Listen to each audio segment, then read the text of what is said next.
Ashley Eckstein.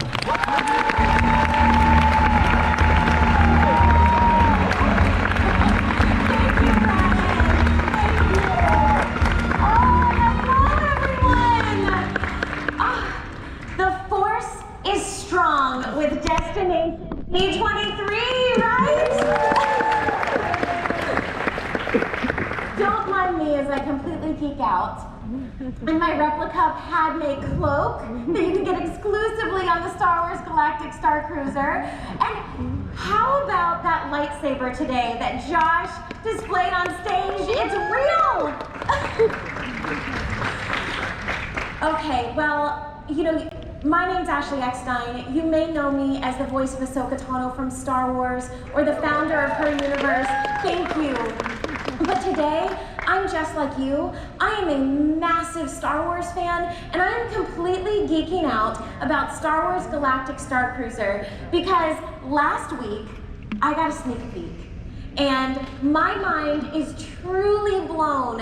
And trust me, throw out all of your preconceptions of what you thought this was, because this is way cooler than anything you can even imagine. It's an immersive vacation experience, unlike anything that exists today.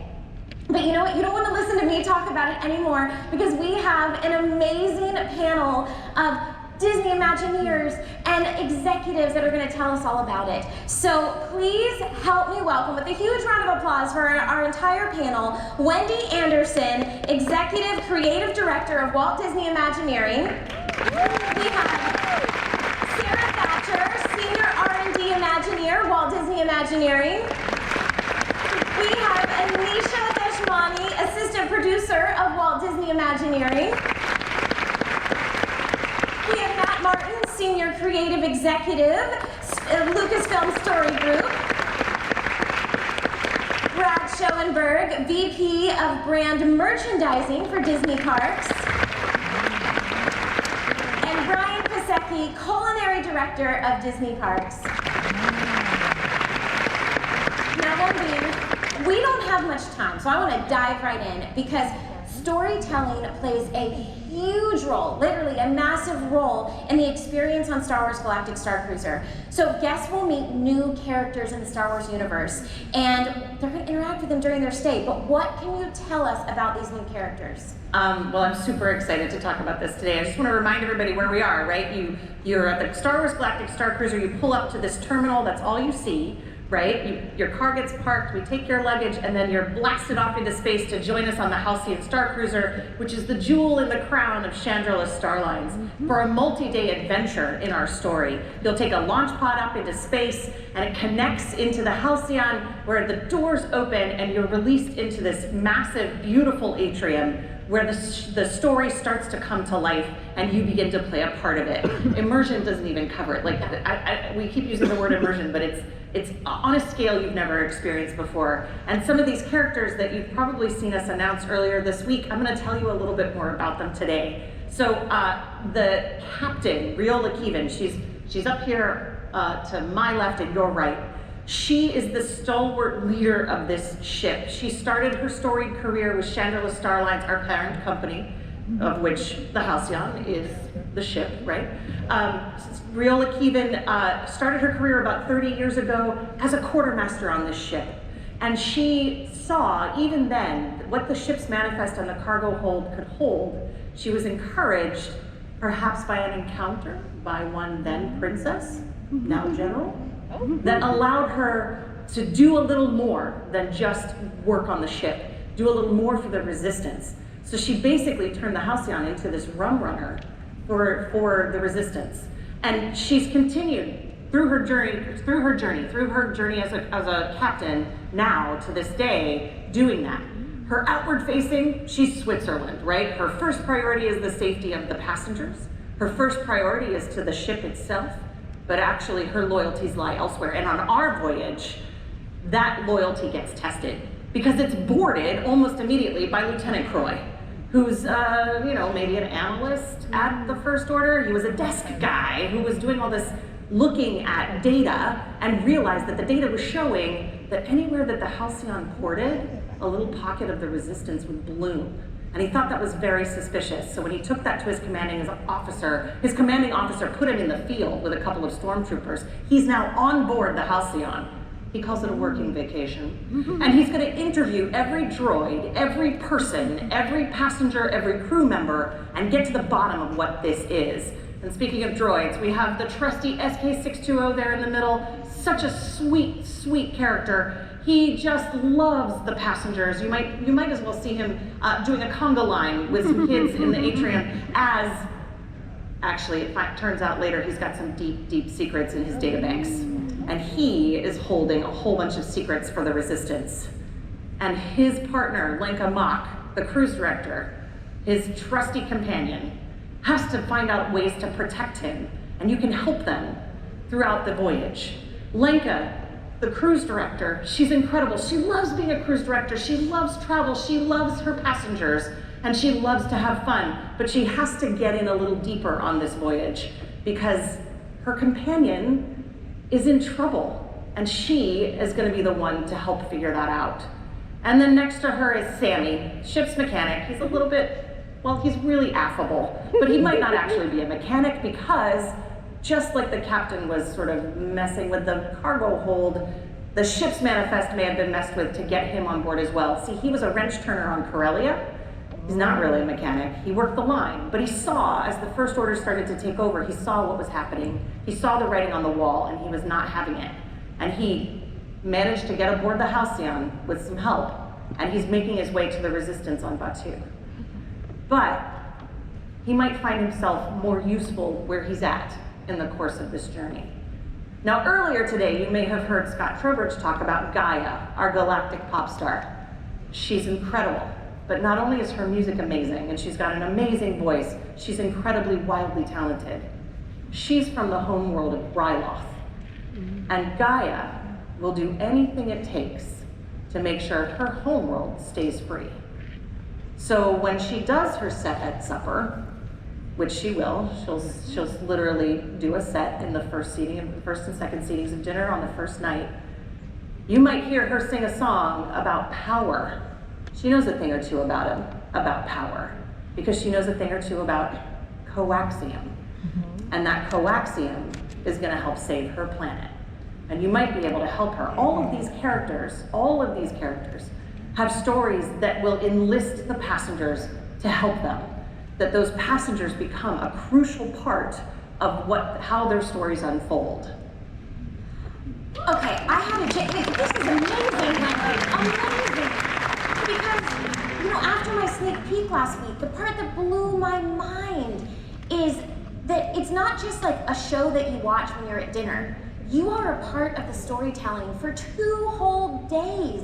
Now, Sarah, okay, so the guests will get to meet these new characters, but they will also the guests will be a part of the show. They will be interacting with these characters, and then the guests will choose their own path. Now, how are they gonna do that? Ashley, I'm so excited about this part of it. I mean, being able to craft this brand new experience, being able to craft an experience that unfolds over the course of 2 days, you're gonna get to spend time with these characters. You're not just meeting the cruise director or the captain or Gaia for a moment. Your relationship actually unfolds over the course of these 2 days. You're spending time, you're building a relationship, and that means building trust. Those layers that Wendy was talking about the cruise director being, she's employed by Shangela Starline, but she has allegiances to the Resistance. That layers of surface, that layers of read, that layers of being able to peel those layers back come with trust. And so our passengers are invited to make some choices, are you going to keep the secrets of the Resistance? Are you going to be somebody who Lenka can trust? And if you do make those choices, then in her moment of need, when perhaps those secrets that SK620 has held are in danger of getting discovered by the First Order, Lenka is going to turn to you, the passenger who she trusts, who she's built a relationship with. She's going to turn to you for your help. And so we've given those layers a time to unfold and our passengers invitations to explore that. and choose those paths. And what's so exciting is that those layers are all, not just present in the characters, they're present aboard the ship. And so across the ship, we had a design principle where we said, okay, our guests are going to spend, they're gonna live aboard this ship. So we want to make sure that everything feels authentic, that everything feels real. And because you can reach out and touch all the different parts of the ship, those buttons, you need to be able to press the button, and not only does it make a satisfying sound, but it actually does something. That lever, when you're in the engineering room and you pull that lever, it wants to ka-shunk and and it has that big tactile feeling and really works. And by really works, I mean not just makes a ka-shunk, but also that one of those levers actually vents the carbon freeze overflow. You gotta kind of keep that, you don't want to let it get too full.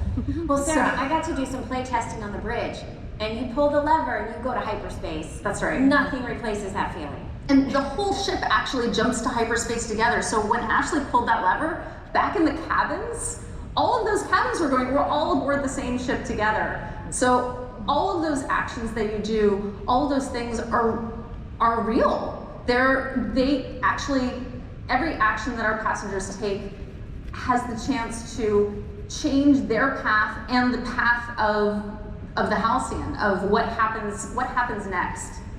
And that's really, really exciting. It's something we've never really gotten to do before, and we've built a full set of tools to make that happen. Okay, so speaking of those tools, Anisha, I want to toss it to you because guests will have tools that they need to use, and then also they're going to go on some missions. So what can you tell us about that? Yeah, so Sarah and Wendy both talked about how you have choices to make. And part of those choices are where you spend time on the ship and who you choose to become friends with on board as well. But we also know this is a very personal experience for everybody, and so we're giving you your own personal tools to be able to fold into that connected story as well. So some of you might recognize the Star Wars data pad from Star Wars Galaxy's Edge. We're actually expanding that functionality specifically for our Starcruiser passengers. So they'll be able to know where to be on board the Starcruiser and when. When is your lightsaber training? Which of the dinner sittings are you going to get to go to? But then you're also going to, as you establish those relationships with those characters, they might actually reach out to you through your data pad. And you'll be able to make some of those choices in a little bit more of a private setting on your own personal mobile device. And in that moment where Lieutenant Croy reaches out to you, he might ask you, my stormtroopers are saying there's a Wookiee on board this ship. Like, where would a Wookiee even hide on board this ship? Are you gonna comply with this first order investigation or not? And so you get to make that choice. You might actually have just hid Chewbacca in the engineering room moments before. And so in that moment, you get to say, yes, I did see a Wookiee on board. Or you can choose to keep that secret for the Resistance. Or even sort of figure out where that underworld storyline is going to unfold and take you, depending on how you're choosing to respond to these characters, both live in person and through your data pad. And each of those choices are going to sort of culminate or sort of unfold these other parts of the story throughout the 2 days of your sailing. And your itinerary might actually update with a secret meeting from the mechanic, or with even a mission that takes you down on your planet excursion the following day.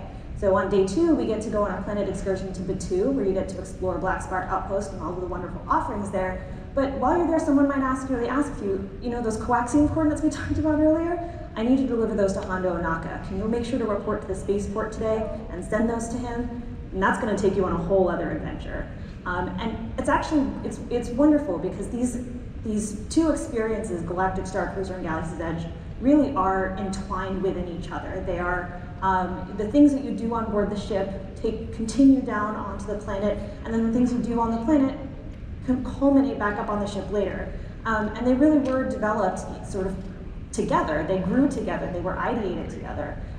Well, one thing I didn't know is that there's been Easter eggs about the Halcyon Starcruiser on Batuu from the very beginning, right under our noses. And Josh talked about Easter eggs this morning, but I think y'all will be surprised if you appreciate a good Easter egg like I do. There's all sorts of Easter eggs that we've had no clue about. Yeah, so actually a day and date when we first launched Galaxy's Edge, if you went into the cantina, you would have seen a little a message board that's posted on the wall there. And one of those little messages is the Chandrila Starline is looking for a new mechanic. If you're walking around in the marketplace, there's a little maybe radio advertisement for the Halcyon Starcruiser starting to book new sailings to exotic locations around the galaxy. And so we really have worked super hard, not just internally within our parks to make these two experiences cohesive and part of the same universe, but also with our Lucasfilm partners to make sure that they make sense in sort of the holistic Star Wars fabric as well. Well, Matt, then that brings me to you, because adding a new ship and a new story to the Star Wars universe is a massive undertaking. And I know Lucasfilm had to work closely with Walt Disney Imagineering to make that happen. So tell us about that process. Sure. I mean, yeah, we work hand in hand. I'm in meetings with these folks, every week, discussing all the time. And I love it. My favorite meetings of every week. No joke, actually. And yeah, we work hand in hand to come up with a story that is both an authentic story within the Disney Parks experience, but also within the wider Star Wars storytelling. And then we actually continue and take that story and find ways to expand upon it in other media that we have access to as Star Wars. Okay, so take us back, though, to the history of Chandrila Starlines and the Halcyon Starcruiser. Sure. So it all starts with a Anzillan named Shug Drabor during the High Republic, which was a few centuries before the events of the films. Shug was an engineer on Corellia working on the shipyards. Eventually he transferred to Chandrila to work on the luxury ships there. While he was there, he fixed up his own ship and began, kind of transporting his fellow workers, throughout the core, and founded the Chandrila Charter Company. Through that, he kept building and building. Eventually, he was able to construct the very glamorous ship, the Halcyon, hoping to kind of take passengers through a luxurious journey across the galaxy. And that's kind of how we get to the Chandrila Starline that we know today. Okay, so can you tell us about some of the adventures that have occurred on the Halcyon? Sure. So fans of the High Republic may be aware of the Starlight Beacon. It's a big kind of space station that was created to help connect the Republic to the frontier worlds in the Outer Rim. And it was actually the destination of one of the Halcyon's earlier voyages. And it's a good thing that they were there, because there was a system malfunction on the Starlight, and the Halcyon actually helped transport the Starlight to a world in need. Not long after that, a Jedi Padawan named Buryaga and his master Nibisek were actually on board, and they helped thwart a plot by the Nile Raiders to try to take down the Halcyon. Okay, so what about the film era? Did anything happen during the prequel era? Yeah, just a little bit before the Phantom Menace, the Halcyon was kind of like a casino ship run by the Hutts. And during that time, the bounty hunters, Aurra Sing and Zam Wessel, were on board, and they were kind of working protection for a rich gambler. Not long after that, about a decade after that, during the Clone Wars, Padme Amidala and Anakin Skywalker, who I think you're pretty familiar with. Was Ahsoka on there too? Ahsoka was not on there. They were trying to have a romantic time, I'm sure. But they were on board actually trying to uncover a conspiracy with a Republic senator and a separatist plot.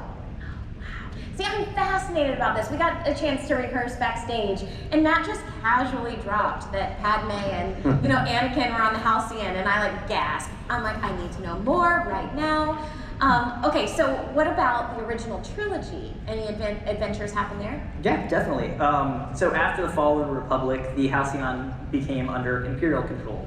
And it was sort of used as a retreat for, really high-ranking Imperial officers, bureaucrats, things like that.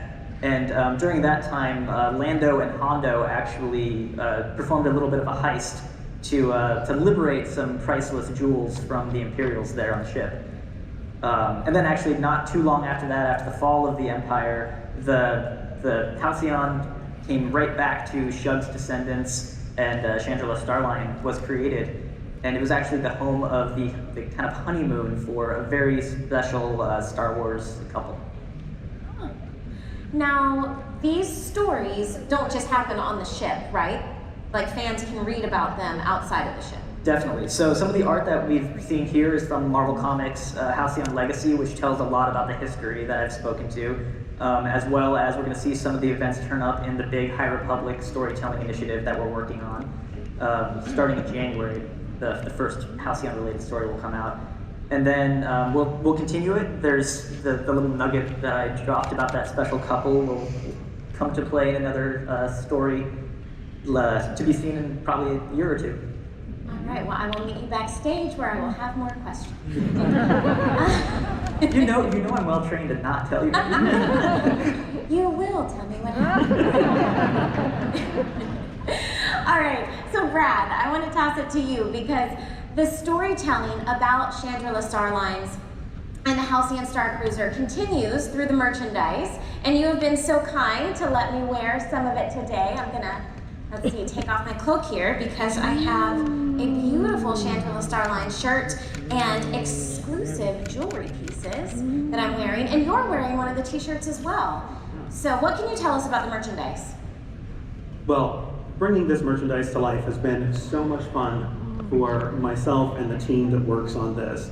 We had the pleasure of bringing Galaxy's Edge to life, but this really lets you dive into the finer side of life in the Star Wars galaxy. We took inspiration from a lot of the content. We have the benefit of so much great resources, so we looked back at the prequel era. We looked at Dryden Voss's yacht from Solo: A Star Wars Story. We also looked at Canto Bight.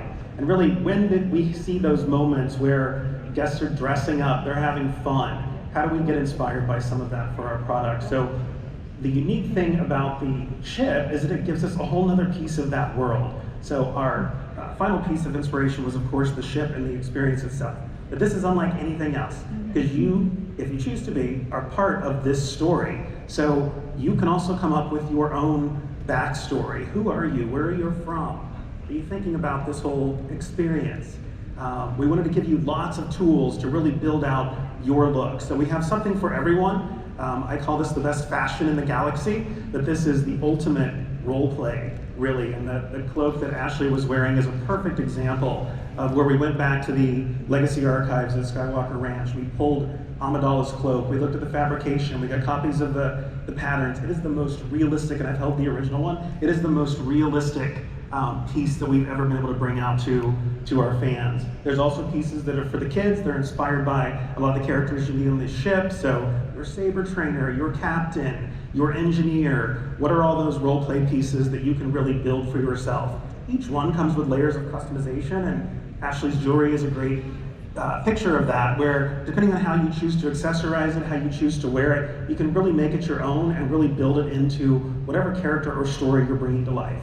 Of course, we are on the Halcyon from the Chandrila Starline. We have a logo line. So any cruise I've ever been on, I get excited to go to the boutique and check out what they have that's unique to that ship and that experience. So we have a whole line of product, again, something for everyone in the family that really builds off the ship as really the hero of your experience, but things that really feature into our CSL logos and our Halcyon. So very exciting there. And of course, the experience you have on the ship is like nothing else we've ever been able to bring to fans for the Star Wars world. The ship is the hero, so we have the model you see here that comes with lights that really brings it to life.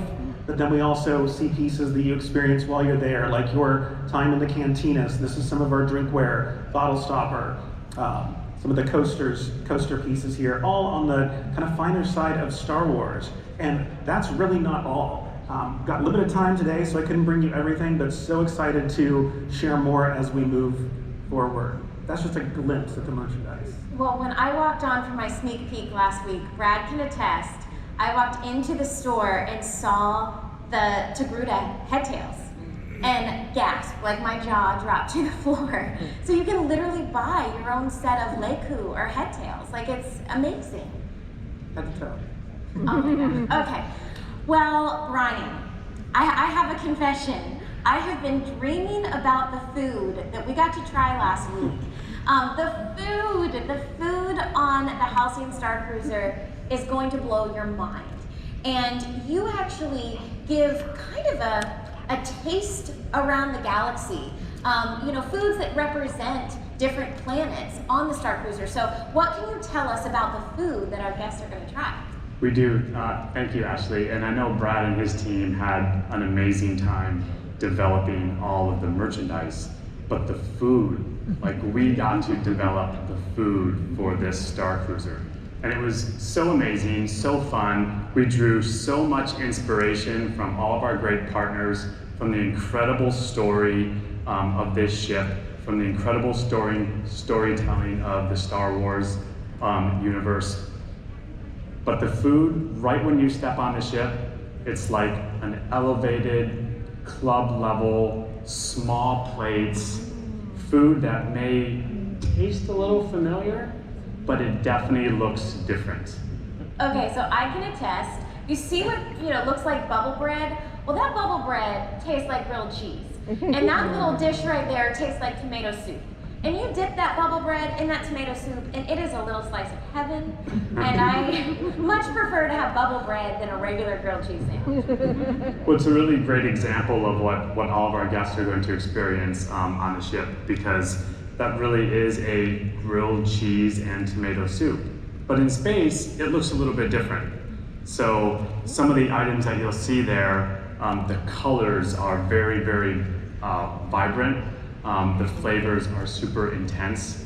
And again, everything will look a little bit different than what you think it will, what it should look like, but the flavors will be extremely familiar. And we have that small plate experience for lunch and for breakfast.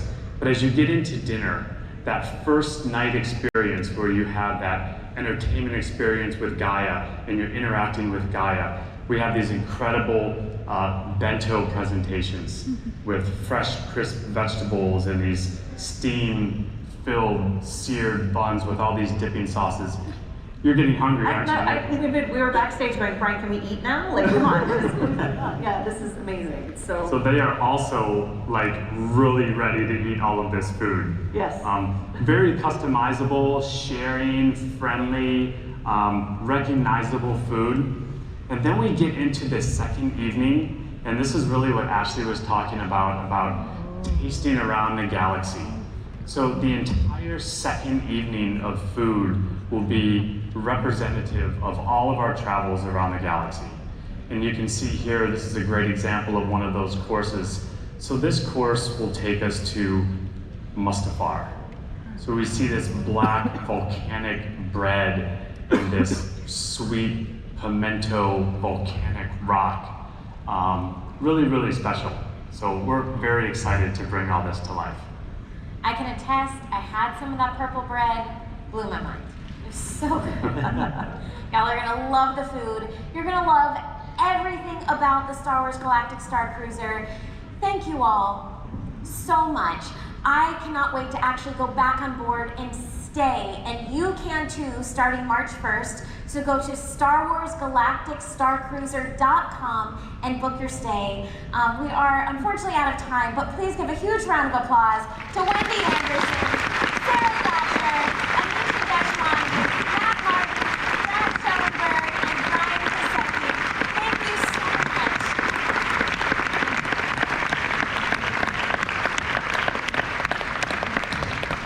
All right, well, in the meantime, I am really excited to hear from our next guest, whose live entertainment productions are among the can't-miss experiences of the world's most magical celebration.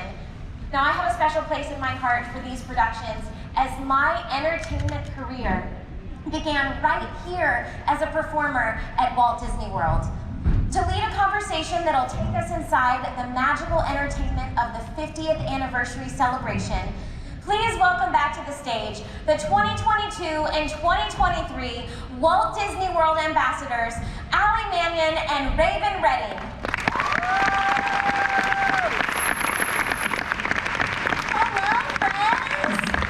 Well, welcome to the New passengers, we welcome you aboard our Highway in the Sky and hope you've enjoyed the Magic Kingdom. We're traveling to Disney's